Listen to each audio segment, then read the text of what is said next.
Hey everyone, a big welcome back to the Nick Elston Show, Season 5, Episode 22. Now officially the longest running season of the reign of the show. And to kick that off and to celebrate another week of amazing one podcast a day release week, we have the amazing, the wonderful Mr. Paul Holbrook. Woo! You all right? Thanks for inviting me, Nick. I really appreciate it. And love the big up. Love the big up at the beginning. You're welcome. I'm available as your MC for any gigs that you'll be. I know that's certainly something we're going to talk about kind of around speaking and things. But so myself and Paul, our paths crossed through the world of business networking many years ago now. Hence the beard's a lot longer nowadays and also a little bit grayer as well, I noticed here. But there we go. By the by. But our paths just I was really impressed by what Paul had to say, not just professionally, but also personally. Very much kind of on a very much the same par with myself around things like vulnerability and being able to kind of share your personality and stuff. And we just kind of clicked right from the start. And since then, Paul's path has taken him on lots of different exciting adventures along the way. He's kind of now a published author as well. So amazing stuff has happened. But before we dig into all of that and the journey and behind the kind of filter that we all see through LinkedIn and stuff, Paul, tell us who you are, what you do, and where you're from. So my name's Paul Holbrook. I'm originally from the Cotswolds. So I grew up in a little town called Evesham. Went on a bit of a winding tour around the world when I went to university in London, ended up in Cambridgeshire, and then went through divorce, got remarried, and the lady that I married actually lived in the Cotswolds again. So I ended up back where I kind of started. But there's this part of the world that we live in now, in this kind of part of Cotswolds, because Evesham, you can either go out to the Oxford side or the Worcester or the Birmingham side, or you can go out to the Cheltenham, Gloucester, this kind of side. And I'd always spent my life on the other side. And now I've come over to this and thought, how did I not know this all existed out here? It's so beautiful. So yeah, I now live in Tetbury in Gloucestershire, not a million miles away from Cirencester and from you. Yeah, absolutely. Spent 20 years in the City of London, and about 5 years ago, accidentally came across this thing that I created, a method called the Diary Detox. And it was all born out of a frustration, which I'm sure we'll end up talking about. But it's about giving people back time. And more specifically, although it's something that anybody could use, the real founding story of it was around managers. I'd had a lot of managers work for me, and they'd really struggled to do the one thing their people needed, which was to manage them, spend time with them. And often it was because they were doing things they really didn't need to do. And that frustration made me go, well, how do we spot that? How do we fix that? And then that's kind of, funnily enough, where the Diary Detox came from. So I hold out the promise of giving people a day back in their diary every week to do whatever they want to do with it. But yeah, that's me in a very, very Love large that. style. AKA the Time Rebel. Time Rebel, that's me. Love that. Sounds like it should be like a sci-fi program. Have you ever kind of spoke to kind of BBC or kind of sci-fi channel about kind of commissioning something? I think you'd be really good. I haven't done that, but whenever I used to go to business networking events, which I don't do very much now, but I'd sign in, they'd say, what's your title? And I'd say Time Lord. So I would say that as my I can see you as a Doctor Who. You're probably one long coat away and a scarf maybe from being a Doctor Who. I can definitely see that. You got a nice character for that, I think. Well, I actually had a very colourful scarf on yesterday. I love colour, and we'll talk about where colour comes in. But a lady I saw said, I love your scarf. I went, well, thanks a lot. You're quite right. I think that now actually maybe the podcast and speaking at events like yourself is kind of the closest we kind of get to networking now, just because kind of circles and life and scenarios change, don't they? But it is really important to recognize how many of these kind of connections we've made through networking and how they've kind of like spun on into the midst of time as well again. Absolutely. Interesting. I was born in Yate and in kind of South Cotswolds, South Gloss, and I then left and done my thing, and I ended up coming back from marrying a girl from Yate, and it always reminds me of that kind of Sopranos line that just when they think I'm out, they bring me back in. Absolutely. Well, the funny thing is that the lady that I'm now married to, we met on a blind date in London, and no way. She grew up in Evesham. So we were from the same town, and it was like, wow, okay, this is a bit weird. And we is that a kind of checklist then? Not related. Not related, definitely not related. Yeah, exactly. Yeah. Okay, like that's a really weird rabbit hole to go down, so we're not going to go down that one. So right from the start, like I said, let's take it way, way back. Tell us about baby Paul. Tell us about growing up and what life looked like in education and family and that kind of stuff meant for you. Oh, wow. Come on, nobody's ever asked me that before on a podcast. So baby Paul, yeah, really lovely childhood. Great mum and dad. Mum was a factory worker, dad was a milkman. Mm-hmm. So humble beginnings. Went to school probably more to be with my friends than anything else. Didn't really work very hard at school. My school reports, which I do actually have, my mum gave me a box full of stuff the other day, and it's got some of my reports in it. And it's all stuff like Paul, he's very promising if only he could apply himself. And that was usually because I was too busy chatting to my friends than doing anything else. So that was kind of me. The one thing that kind of always stands out for me as a kid is that I was quite tall as a kid at my age. And the one thing I always remember is that whenever any trouble happened, like, you're out playing with your friends and somebody throws a ball at a window or somebody does something, somebody would come out and they would always point the finger at me. Right. As the biggest guy, right? You're the leader. Absolutely. Leading them in the wrong direction by the sounds of it. Yeah. But it was really odd. It was almost because I was the tallest and probably the most confident. It was always kind of perceived that I would be the troublemaker. And the funny thing is, I never got into trouble. I was a real goody two shoes. Spent most of my life on my bike. I was quite an active kid, but I loved being out on my bike all the time. Had a BMX, a rally burner. I used to love that bike. I remember them, yeah. Yeah, I loved it. So that was me. I was quite sporty, but I really loved music. So I played the electronic organ. I had lessons on the electronic organ as a kid, and I now play the piano. Nice. Left school with very few GCSEs at C or above. I think it was 4, at C or above. Just didn't work. The idea of A levels was what happened to other kids. That was for the posh kids. Yeah, the posh kids went to do A levels. I left and went to work in a factory and had a few jobs and kept getting made redundant left, right, and centre. This was kind of the late 80s, early 90s. And then I was going out with a girl at the time, and she was doing her GCSEs, and she was struggling with her maths. And I'd always had a bit of a penchant for maths and for computers. And I remember one day her mum turned around to me and said, you really remember a lot of your maths. Have you ever thought about going back and doing an A level in mathematics or something like that? And I thought, well, okay, been made redundant again, I might as well. And so that's what I did. And that kind of took me on a bit of a journey back into college and into doing further education. So I did A levels in maths and computing.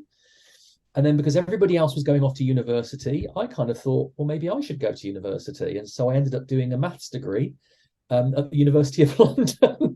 And when I talk to people that I went to school with now, and they say, so what happened to you? And you go, I've got a master's degree and a master's in IT. And they go, you? And I go, I know. Charming. I wanted to be a maths teacher. But on the way to my last degree level master's exam, I was reading a magazine that advertised a job in the City of London as a computer scientist, like a programmer. It had a lot of money written at the bottom of it, and I thought, you know what, I'll apply for that. It was the only job I applied for, and I got it.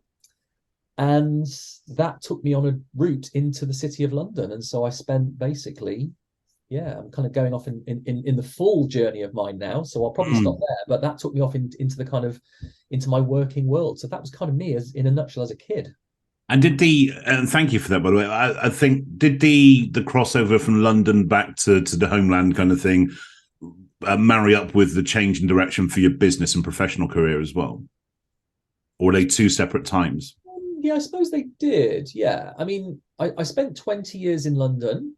And that's when I obviously the university was why I ended up in the London area. Yeah. And then because I was working in London in the city, I was going into Liverpool Street. So the easiest line was Cambridge. That's why I ended up in Cambridgeshire. And then when I got divorced, the reason I started the business was because although I spent 20 years in the City of London, and I was, went from being a programmer, but I found very soon after I started programming that I was more interested in how people worked than I was in how computers worked. So that naturally took me up the management track within computing.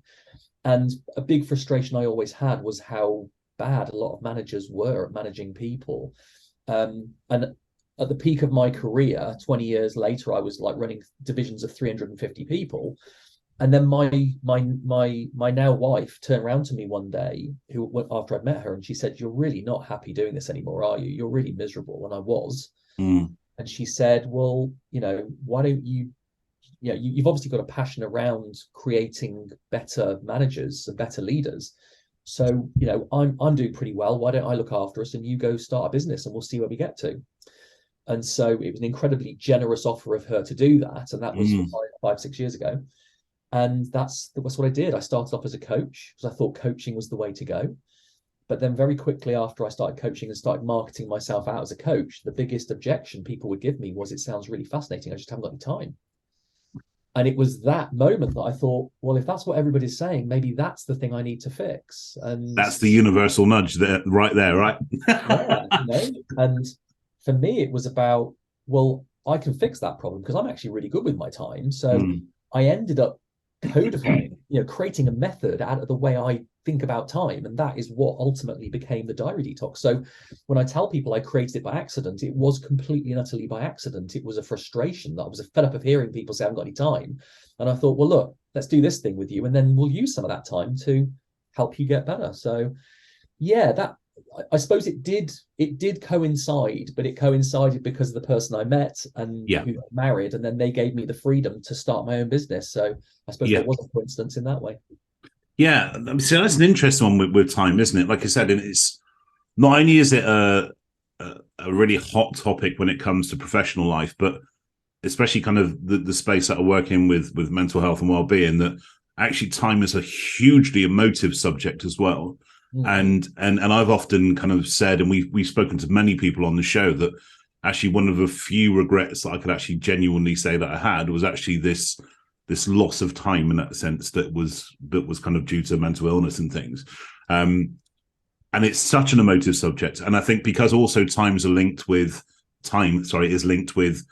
people, memories, events, situations, that I don't know, it's one of those big, deep, fascinating subjects. And actually, interestingly, and I know it's something we've spoken about before, but also we have with other people on the show, by you defining that niche, you really have kind of amplified the space you work in. There's nobody else that I know doing the work that you do. And actually, that's a lot to be said, bearing in mind I've got like 22,000 LinkedIn connections.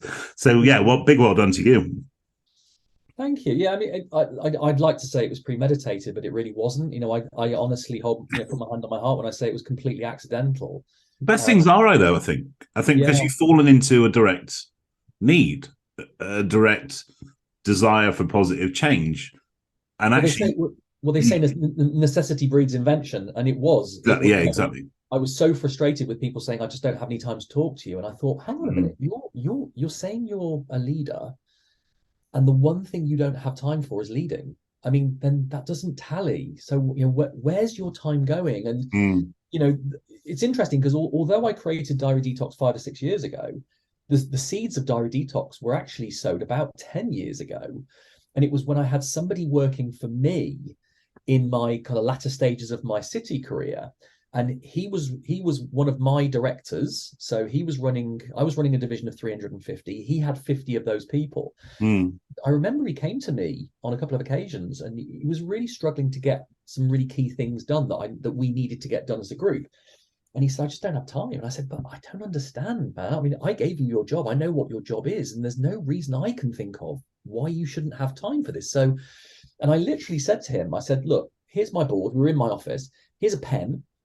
Go and write down percentages of how you spend your week, nothing less than 5%. And he said, "Well, I spend 5% on this and 10% on that and 50% on that." And I went, whoa.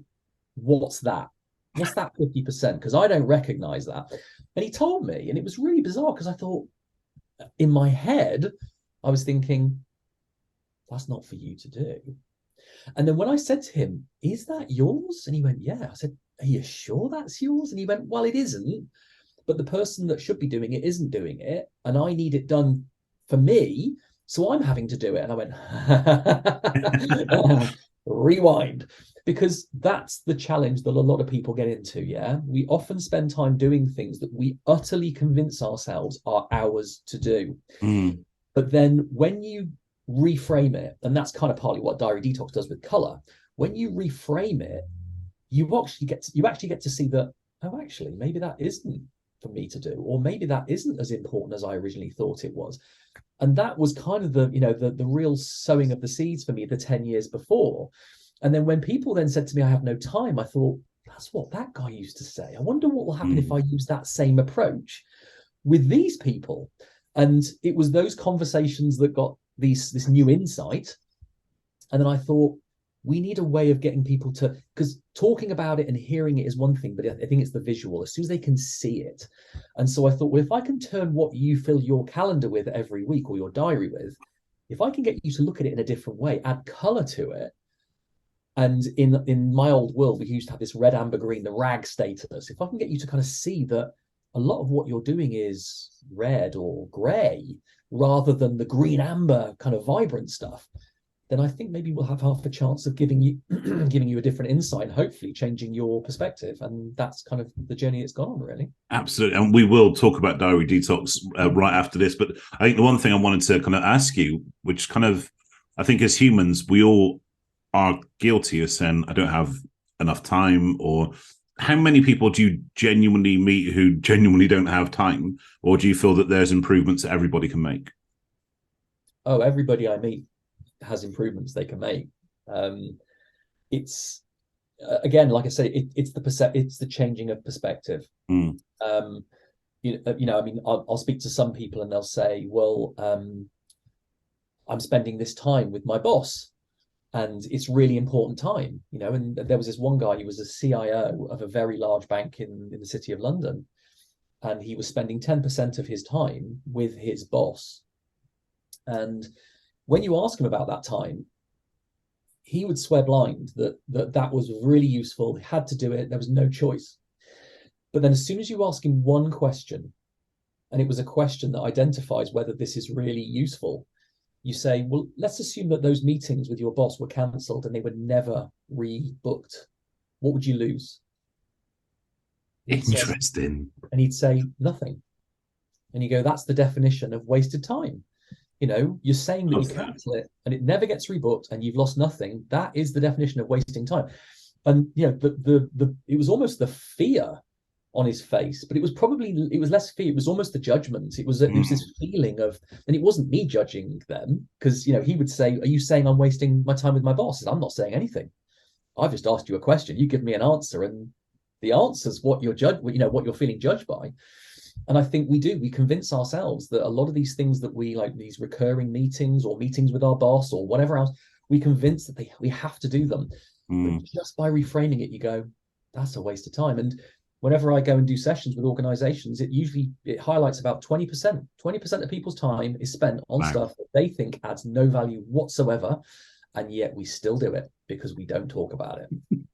So do tell us about Diary Detox, how it works and how it looks and kind of gets rolled out in organizations. Well, Diary Detox is effectively a method. When people sometimes ask me now, they say, so what do you do? And if you say, oh, I'm a coach with people, people go, oh, coach, don't want to hear that word. Usually the way I answer it is just, how people are always saying they never have enough time. Well, I've created a method that will fix that. And it's like, oh, okay, what's that? And it's basically based on 4 things, really. There are 4 pillars of Diary Detox, I would say. There's colors.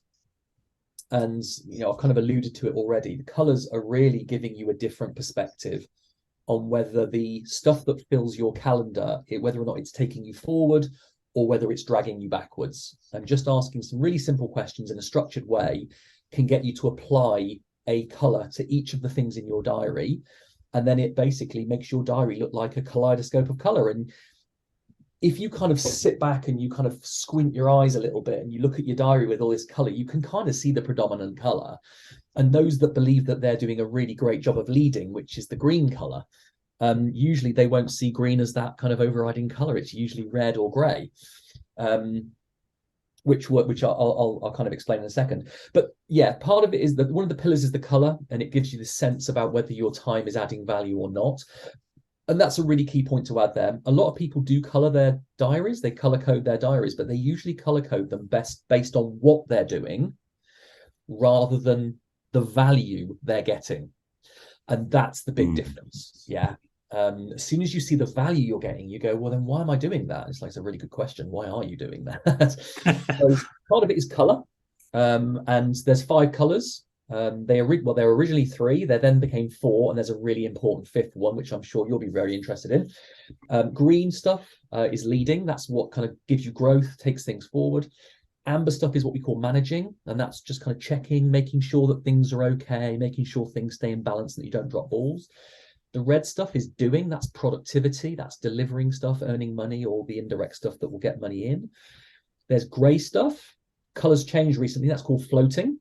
And floating is about adding no value. And it's a gray area. I'm not really sure what value it's adding, or it isn't adding any value, the gray stuff. A lot more of that stuff than people realize in their diaries. But there was a really important color that appeared about a year and a half to 2 years ago. And that one's blue. And blue is about living. And, you know, it was interesting to spend a lot of time thinking about how much of your time at work you're spending on these different colors.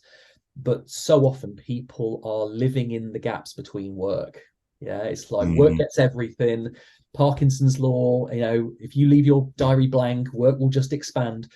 And I think there's a much greater emphasis we need on preemptive planning of the blue stuff in our diaries, the living, you know, so that we work in the gaps between life rather than the other way around. So you've got the colors. The second pillar is targets. It's really interesting. Often the biggest reason, there's 2 real reasons I think why people lose time. One is self-awareness. We don't realize we're doing it, and that's where the colors come in. The other one is around focus. We simply don't have a better idea of what we should do with our time. And I once had somebody come to me at a stall in an event, and they said, so can you give me back some time? And I said, yeah, probably. And they said, wow, okay, how? And I said, well, before I tell you, can I just ask you a couple of questions? First of all, how much would you like? And they couldn't answer me. And I went, you know what? That's a hard question. I get that. Let me ask you an easier question. What would you do with it? And they couldn't answer. And often, a lot of the time we also lose is because we haven't had a really good sit down and think about, well, what do I really want to achieve? What do I really want to get out of this? And then actively kind of plan my time to achieve those things. So targets are this real crystal clear view on, well, what are the things you really want to get done? And often just giving people some clarity on that, they'll go, but nothing that I do right now is getting me towards that. It's like, yeah, I know. So, and in organizations, people will have objectives, but they'll look at them once, and then they'll come back and look at them at the end of the year when they do their annual review. And it's the first time they've looked at them since they first created them. And they've spent no time thinking about them. So that's the kind of second pillar. The third pillar is what I call the weekly detox. And that's where we use all that stuff, the color and the targets, to actually spend 30 minutes a week just sitting down on a Friday morning and planning out what you plan to do in the coming week. A lot of time gets lost because we have not planned any better stuff for our time. We get to a moment, we look at our diary, it's empty because there's nothing else in there other than meetings.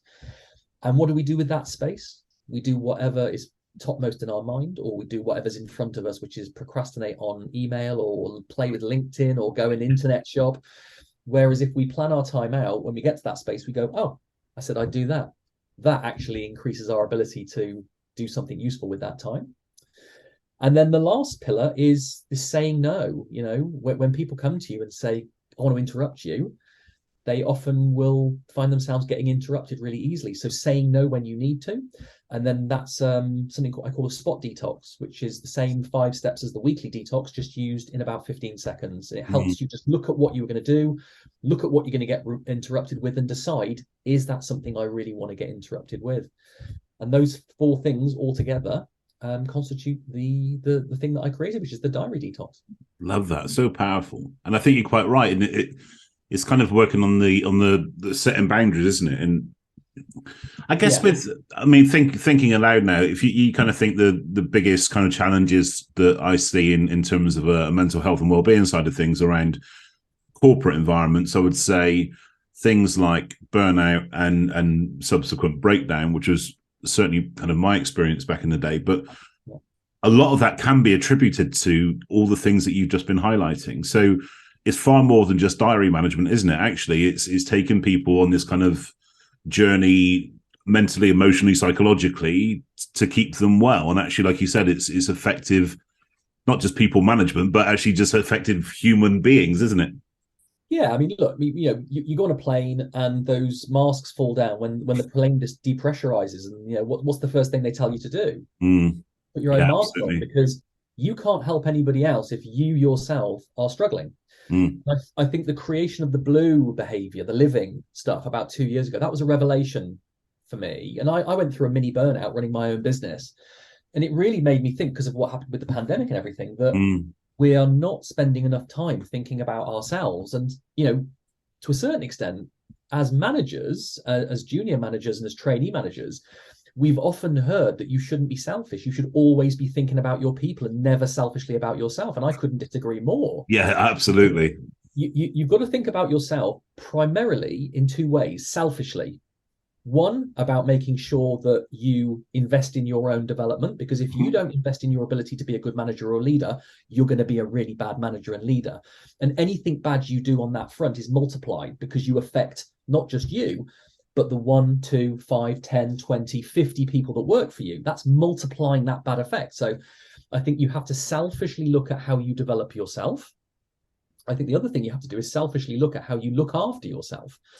And the biggest thing and again, a lot of what I do, Nick, people say, this is just common sense. It's like, well, it's definitely sense. It's just not very common, because if it were, I wouldn't have a job.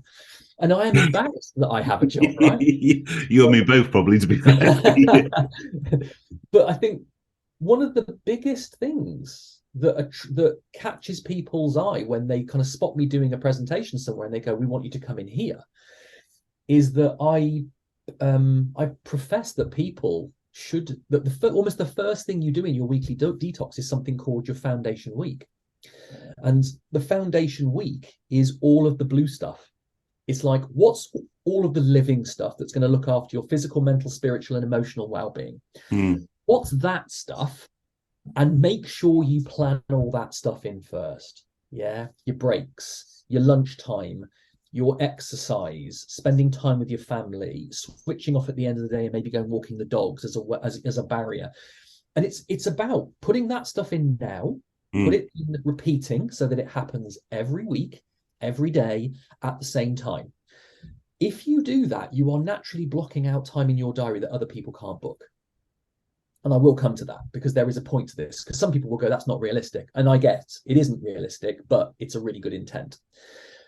But planning all of that stuff in, first of all, makes sure that you are keeping yourself in a balanced place. And that's really the question I say is, what's the stuff that you need to do in a week that would mean that you could look after yourself outside of work so that you can bring the best of yourself to work? And that's what I tell people to plan first. Plan in your foundation week, because that is what's going to give you that kind of firm baseline, including sleep, of course, which is a really important one.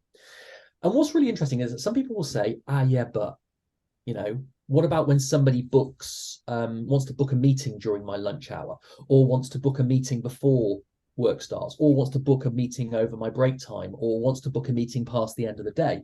Are you saying I should reject it? I'm saying, no. You can move anything in your foundation week. Just don't remove anything from your foundation. Yeah. Because if you remove the blue stuff, you are making the choice to remove your recharge. And that's what blue behavior is. It's all about recharge. And I think giving people that, I present that slide in my discoveries, and we use a thing called Mentimeter, where you can get employee engagement and interaction when people are being present. And the number of hearts that come out when I start talking about the foundation week, because everybody loves the idea of, oh, wow, just time to go to the toilet between meetings. It's like, come on, really? This is like low-hanging fruit. So yeah, that's a really important one. So are you truly being heard in life and in business? And think about that genuinely. If the answer to that is no, then you've found the right event. If you want to give yourself that boost personally and professionally, come along to Find Your Voice Live. This will change your life. This will be the game changer that you've been looking for. It provides me with the confidence in myself to prove to myself that I can do it, I can get up on stage, I can speak. There's absolutely nothing to be nervous about with these events. It's very, very open, very, very relaxed. Help my confidence go from here at the beginning of the day to here at the end of the day. Hey everyone, my name is Nick Elston. I'm an inspirational speaker on the lived experience of mental health and a transformational speaking coach. I'm the founder of Forging People, and Find Your Voice Live is our flagship event where we cross the boundaries of personal development, mental health, transformation and public speaking. Your ability to speak, to deliver any message to any audience with clarity and power and emotion will have an ultimately defining impact on your success by your own definition of that really subjective term. Speaking is life, speaking is business, speaking is education, and that's the thing that we focus on most. What I find is that people are here for many, many different reasons. Some people do absolutely want to be a stage speaker or a professional speaker. Some people want to be able to represent their business or to lead a team or inspire a movement or create a story. But even actually, some people want to be here just because they want to feel they want to be heard at home. Maybe they don't feel their opinions being heard, that they can't say yes to the things they want to say yes to or no to the things they want to say no to. Again, this is where personal development meets mental health, meets public speaking to create a real positive impact. At the end of Find Your Voice Live, you will walk away with massive confidence around delivering your message. The ability to stand up and deliver means you will enhance your self-esteem in an amazing way. You will also have the skills and tools and tips and techniques to not only deliver a presentation, but to structure a presentation, to find your audience, to be able to deliver emotional storytelling to help your audience feel and make them want to be part of your tribe, make them want to be part of your following, and really tune into what you're truly about, to truly make yourself heard in life and in business. If you're sat on the fence, if you're still not sure, take the model that I use, say yes, worry about it later, and I'll make sure that you're looked after brilliantly. Myself and my team will make sure that you have an amazing day, transformational day that will have the desired positive impact that you want to achieve.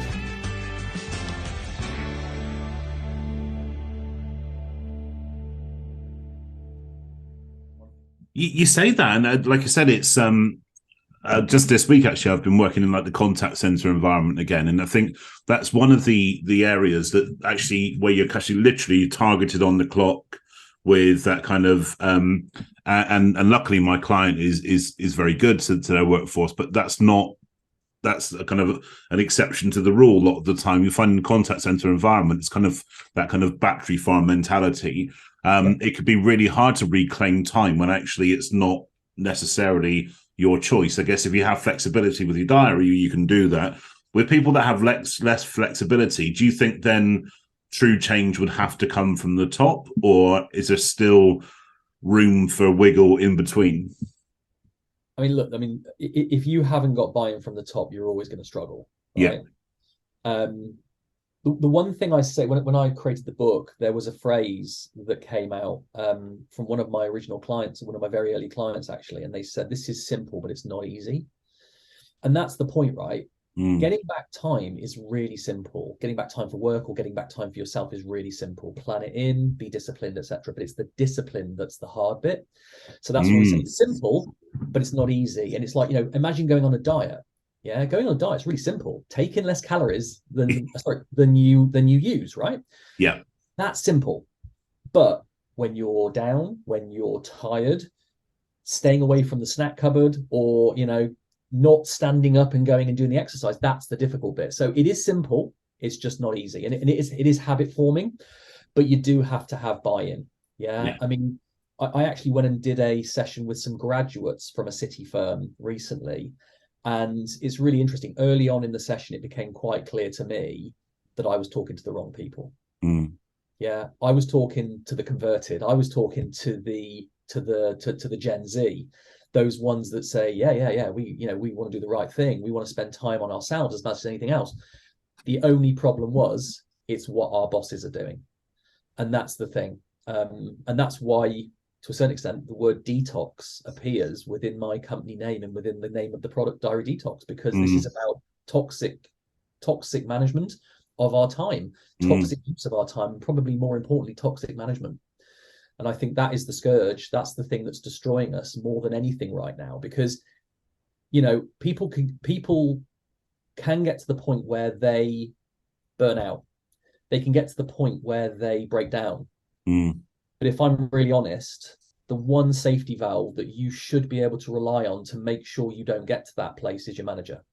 That manager, if they haven't got the time to sit down with you, if they haven't got the time to spend with you, if they haven't got the wherewithal or even the desire to care about you and love you, they're never going to ask the question. And even if they don't ask the question and they see it happening before their eyes, they're not going to care about it.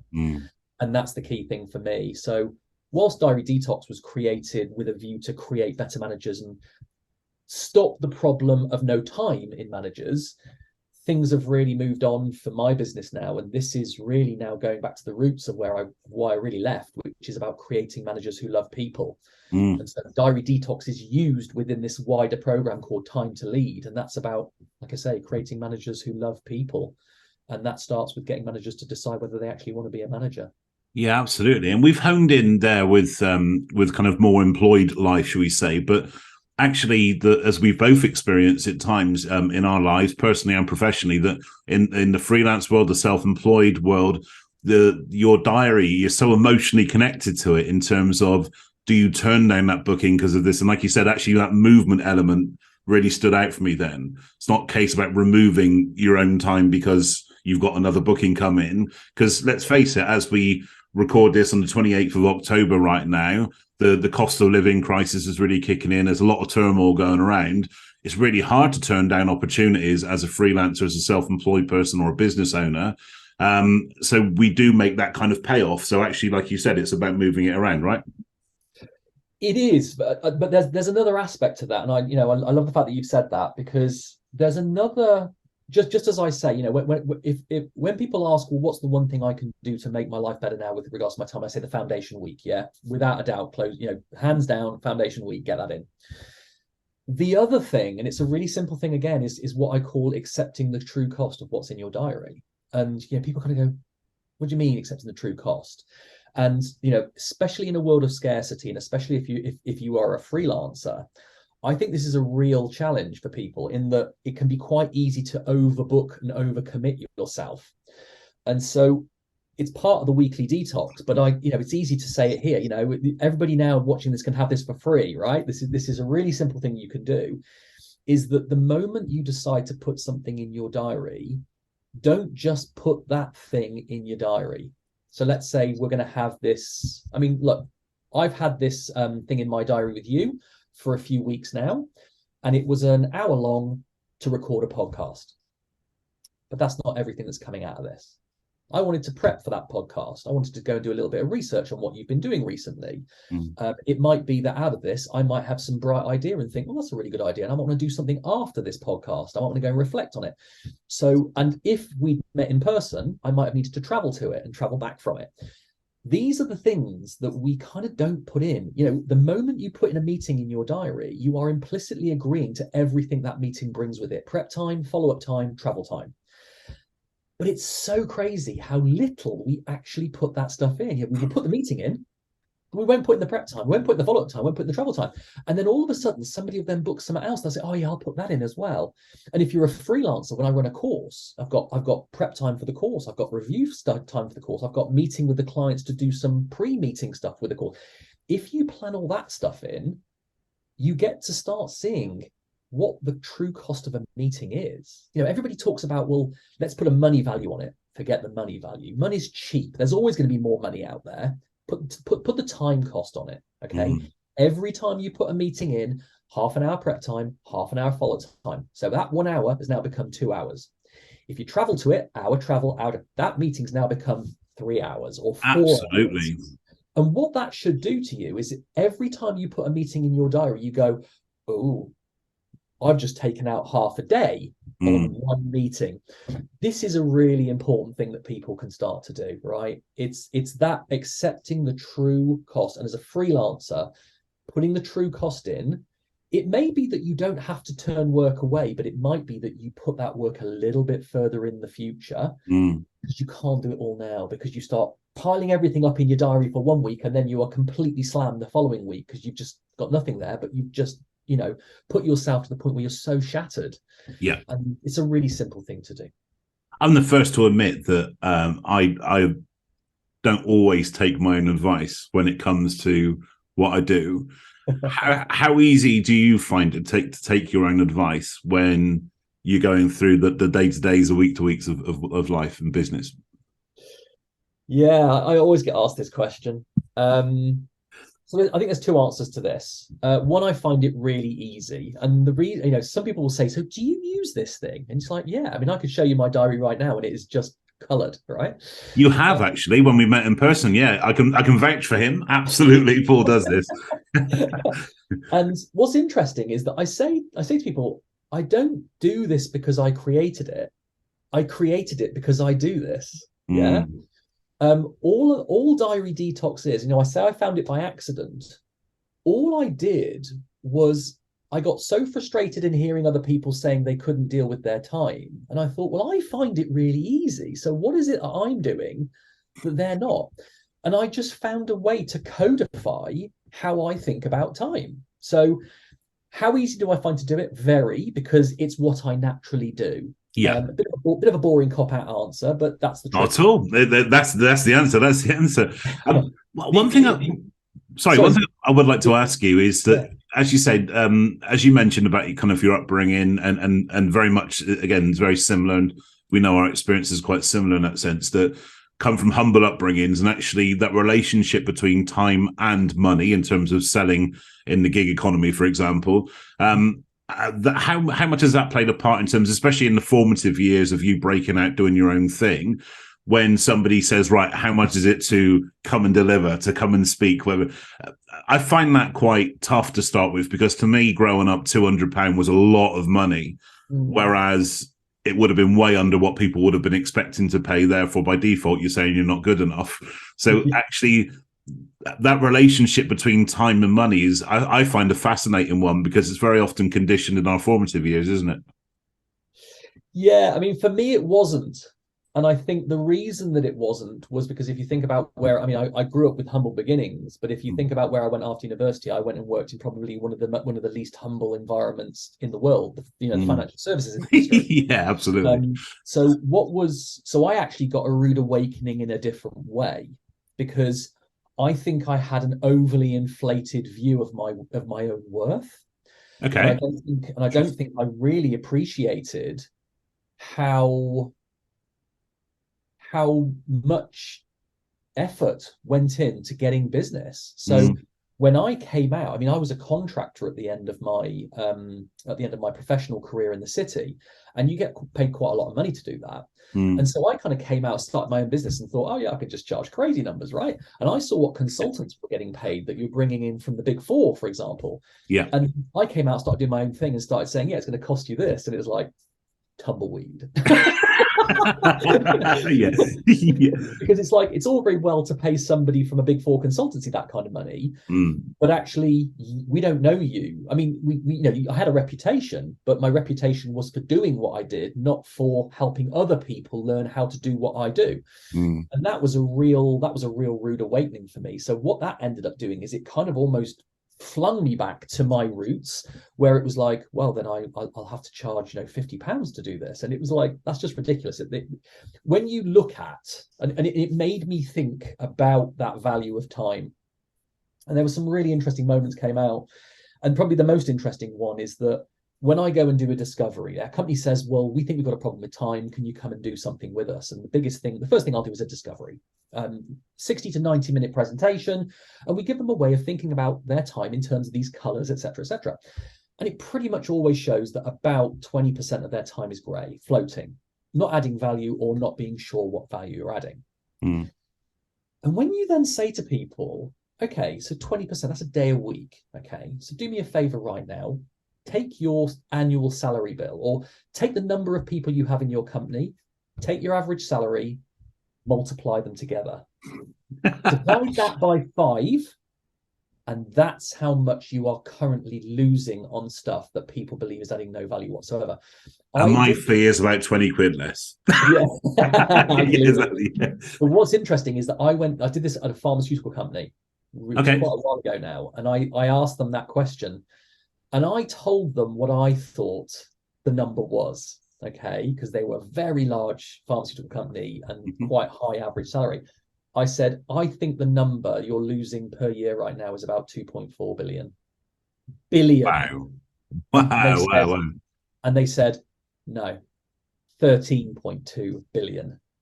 I estimated their average salary completely correctly. And it was like, so now, you wonder, and now you're complaining about getting me in to run a session for £3,000 or £4,000. You're losing 13.2 billion. Even if you got back 1% of that. Yeah, exactly. Money, you're looking at 130 million pounds. I think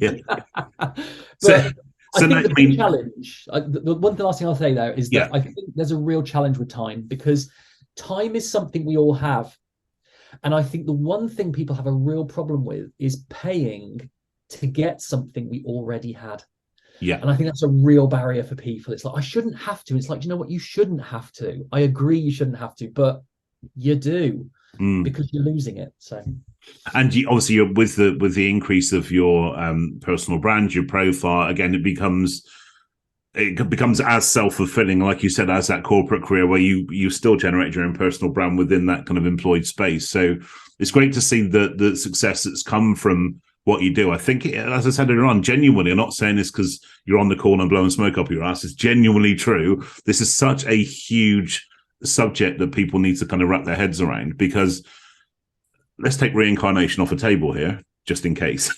If we want it to make it our go round, we absolutely need to make it our go round. So even in a personal capacity, time is precious in every aspect, isn't it? And I think that's the thing that people always say they regret. And I said quite openly, that's kind of been one of my biggest regrets. But so yeah, I think there absolutely is a space on a very personal front. So I'm glad that blue color is kind of sunk in. Now, I was going to say, it's massive at the moment because one of I created a partnership. So there's a lot of talk going on at the moment about the 4-day working week. Yeah, there's an organization called 4-Day Week Global. And I approached them because they do pilots with companies who are looking at piloting a 4-day working week. And I went to them and said, I reckon there's an opportunity, because there was one company that I approached it was probably about 4 years ago. They wanted to do a 4-day working week. It was called the Wellcome Foundation in London. They're a massive charitable organization. That's right, I heard of them. And they had a thing in the Guardian saying they're going to experiment with a 4-day working week. They're going to do a pilot of it. And I approached them and said, I think there's a real opportunity to work together here to make it successful. And they said, well, if we go ahead with it, we'll come and talk to you. And I thought, that's not really what I meant, but okay, the moment's passed. What was interesting is about 4 or 5 weeks later, they came back into the Guardian and said they've cancelled the pilot. They didn't even do the pilot. They cancelled it because they went out and they questioned their employees about the idea of doing it. And one of the biggest factors that came out was their people felt anxious about having to fit 5 days worth of work into 4. And for that reason alone, they decided not to do the pilot. So when I heard about the 4-Day Week Global doing pilots, I said, look, why don't you get me to come and run a session with anybody who's thinking about doing a pilot? Because I think the one big anxiety their people are going to have, I don't think is a real anxiety. Remember what I said a minute ago? Yeah, that's 20%. 20% of their time. That's a day a week, right? And that's what I do. So I go and do these sessions. And then what often happens is it's usually the CEO or the HR director or somebody, they all go to it from these different companies. And then they just approach me and say, could you come and do one of those sessions for us? And it's fascinating, because what every single one of them finds that about 20% of their time is spent doing nothing. So it's like, so the question isn't how am I going to fit 5 days worth of work into 4? It's how are you going to fit 4 days worth of work into 4? Which I would suggest you just take all of that grey stuff, put it into one day, and just don't turn up to work. Job done. Nice, I like that.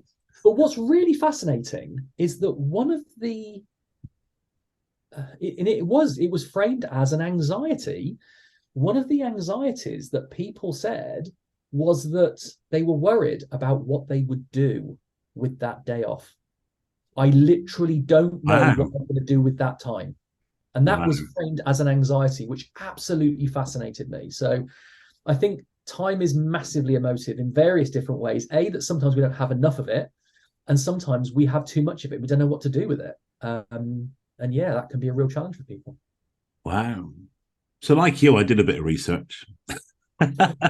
And I noticed this kind of, and it's kind of like appeared a little way down the profile. So it's not a headline thing, but mention about your kind of training to be a pilot and being a pilot. Tell me about that. That's exciting. It's fascinating. Well, that was one of the things I'd always wanted to do it, but when you're a kid, you don't have any money. Like I said, humble beginnings. Yeah. When you then go to university, you don't have any money. Then you get married, you don't have any money, and then you have kids, you definitely don't have any money, and then you get divorced, and all of a sudden you have money. I didn't have money. I just had time. But around the time when I got divorced, I decided that there was a bigger life change required for me, and I wanted to kind of consider what I really wanted to do. And I was working in the city, and I was made redundant. Probably I did nothing to stop that. I probably quite encouraged it, and so I had some redundancy money. And at the time, a friend of mine said, "Look, you've always wanted to fly. You've got some time. Why don't you put some of that money to one side and learn to fly?" And I did. I basically started on day one, and I passed my test 3 months and 1 day later. Wow. Which, when you're not working, is quite easy, right? Because Yeah, that must be a real rush to do that, then. Yeah. It was, but it was weird for me because it was always, when you spend time around a flying club, most of the people that are there, they do it for the love of it. Yeah, they just want to go out and fly. And I love being up in the sky. And my most favorite thing to do is go above the clouds, and then you're basically in a little light aircraft. Every day up there is a sunny day, right? You just have to go above those clouds, and it is beautiful up there. And when you're flying and you've just got this kind of sea of white clouds below you and blue sky and sun, and you're up there and you think, I am the luckiest person in the world. That's a lovely thing to do, but it was never really just about doing it for the love of it. For me, I always wanted it as a utility. I wanted it to be able to do things that I couldn't normally do. So I moved down here, and my son was still living in Cambridge. So that's like a 3.5 hour drive each way. Yeah. I could fly that and back in 2 hours. So 7 hours of driving all of a sudden became 2 hours of flying. Yeah. And that made a massive difference. I did some amazing things. Took my wife on a mini honeymoon over to the 2K when we got married. Oh, wow. Flew to Creamfields. I flew into John Lennon Airport to go to Creamfields for the weekend. It's just an amazing gift. Very nice. It is a privilege to fly. And one of my most favorite things is actually taking people up flying. I love doing that because very few people ever get the opportunity to actually go up in a light aircraft. So I love doing that. Love that. I just noticed the time. This has just flown by for me. So definitely I could feel another episode coming with you in it. So, but the question I ask everybody before I let them go back into the wilds of Evesham, not everybody, but just you. I'm now going to set the scene. I'm now the MC of the O2 Arena in London. 20,000 people have paid their hard-earned money to come and hear the Time Rebel himself. You're sat back in the green room sipping a beer, and you hear me call your name, and your walk-on music kicks in. That song that motivates you, that lifts you, that gets you at peak state. Paul Holbrook, what would your walk-on music be, and why? I think the word it would probably be a bit tongue-in-cheek. I think mine. I think it would be Toxic by Britney Spears. Nice. I was just like Doctor Who theme tune kind of thing, but yeah. Yeah, I could do that one as well. Yeah, exactly. You know what? I think the Toxic, obviously, right? Because at the end of the day, we are surrounded by it. Toxic diaries, toxic managers, toxic people who take our time. And there's a very, very simple way of dealing with it. And it's about, people will not respect your time unless you start to respect your own. And taking time to plan it, be focused about it, and be really focused on the value you're getting for your time. Unless you start doing that, yours is just going to leak away. So yeah, it'd probably be Toxic by Britney Spears. Absolutely. What a tune. And that's going to go on the playlist available at the end of the season from all of the wonderful guests on the show. But for now, Paul Holbrook, big round of applause. It's all right. I hear it in my head all the time. What an amazing guest. Thank you so much. I've really enjoyed our chat today. Thank you. So please do connect with Paul. I'm sure he'll be happy to fit you into his diary somewhere and answer any questions that you do have. And I do strongly suggest you connect with Paul. He's a top, above anything else, he's just a top guy to know. So thanks again to Paul for being on the show. And as I said, it's the first day of a podcast 8-day release week. Just to give you a heads up on who's to come, tomorrow we have M Sharp. M is a mental health campaigner and supporter for the deaf community. So really excited to talk about all those things with M. We have Sarah Adderley coming up on Wednesday. Sarah is one of the co-founders of Help Me Angela, which is a help app for people that need help right now. Sam Fitzgibbons, a mental health campaigner and author. And finally, we wrap up the week with Bryony Thomas, the founder of Watertight Marketing, coming on to talk about all things life and business too. What a week is going to be, and Paul's kicked us off brilliantly. So again, thanks to Paul. For everybody else, hit like, subscribe, and all that jazz. You know I'm not a details guy. Whatever it takes to get you back here tomorrow. I'll see you then. Cheers, guys. Bye-bye. Bye.